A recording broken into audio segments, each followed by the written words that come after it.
Apakah hidup perlu ikhlas untuk kemudian bisa dijalani? Jawabannya adalah iya. Walaupun definisi ikhlas itu beragam, berganti setiap hari, setiap waktunya. Kadang hari ini soal penerimaan, besok bisa jadi kehilangan, besok minggu depannya lagi bisa jadi soal sesuatu hal yang tidak ada di hidup tapi harus kita relakan. Bisa juga soal hal-hal menyenangkan dan menenangkan. Ikhlas itu beragam. Kenapa aku bisa berkata demikian? Jadi beberapa waktu lalu ada sunsainers yang bertanya soal definisi dan makna ikhlas, hingga kemudian aku juga jawab di stories Instagram apa itu definisi ikhlas yang menurutku bisa untuk aku pahami dan kemudian aku bagikan sesuai persepsiku dan pendapatku.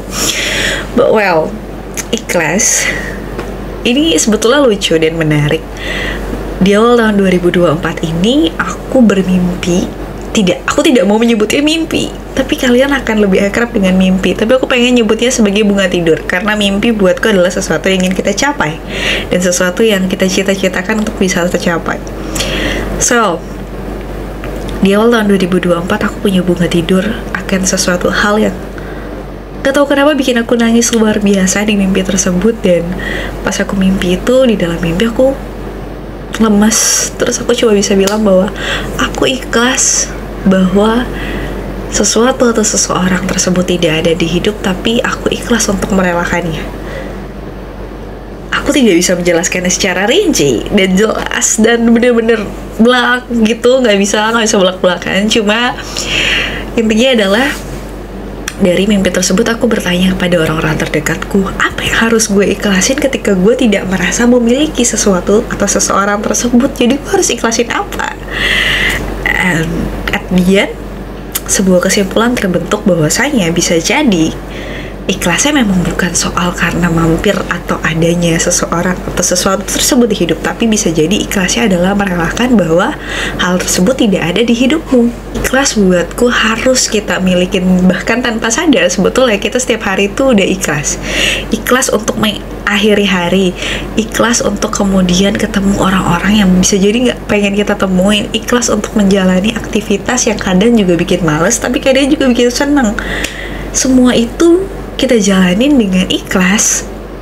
Ikhlas tidak melulu soal kelegaan, bahkan hal yang menenangkan. Buatku ikhlas bisa jadi adalah hal-hal yang kemudian kita terima dan pada satu titik kita akan menyadari bahwa oh ya udah, sudah terjadi, telah terjadi dan harus terjadi. Jadi ya udah aja, diterima aja.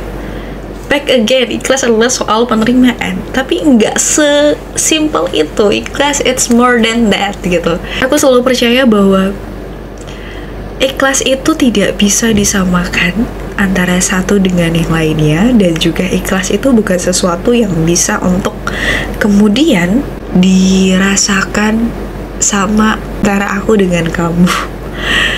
Ikhlas tuh proses panjang untuk kehidupan yang betul harus selalu dimiliki.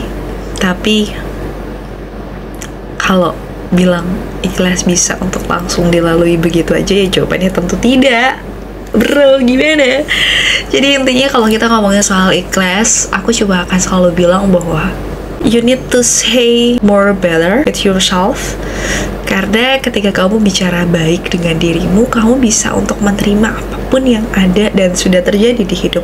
Kalau kamu selalu berkata jahat ke diri sendiri, selalu ngerasa dirimu kurang, kecil dan segala macam, pada akhirnya ya hal-hal yang tadinya kamu rasa sebagai sesuatu yang bisa untuk diikhlaskan tuh jadi nggak bisa diikhlaskan. Soalnya kamu pikirnya kamu tidak pantas untuk mendapatkan kebaikan, ketenangan, dan hal-hal menyenangkan di hidup. So ya, kalau ngomongin soal ikhlas, dibalik banyaknya celoteh ini yang tidak jelas, intinya adalah kalau ngomongin soal ikhlas, aku akan selalu bilang bahwa balik lagi, dunia tidak akan selalu berputar pada kita. Porosnya dunia itu bukan kita, tapi kita selalu jadi pemeran utama di cerita hidup kita, yang mana tidak selalu jadi pemeran utama di kehidupan orang lain, yang mana lo tidak akan selalu dipedulin juga sama orang lain. So, belajarlah untuk memeluk rasa ikhlas sebanyak-banyaknya, sebaik-baiknya untuk bertahan hidup, lebih lama lagi untuk dirimu sendiri, bukan untuk orang lain, bukan untuk siapapun yang ada di luar sana, tapi untuk balik lagi ke diri kita sendiri. Well, ikhlas it's not just about penerimaan, kehilangan. Ikhlas juga bukan hanya soal hal-hal yang ada mampir di hidup, tapi juga hal-hal yang ternyata tidak pernah mampir di hidup, tidak pernah kita miliki dan harus untuk kita relakan. Semisal kegagalan, patah hati yang tidak pernah sempat jadian gitu kan, itu juga harus diikhlaskan. Well, ngomongin soal ikhlas berarti ngomongin soal belajar mengenali diri sendiri. So ya, selamat mengenali diri sendiri lagi, lebih baik lagi di bulan Februari hingga bulan-bulan ke depan. Kita ketemu lagi di waktu esok nanti. Sampai jumpa. I love you.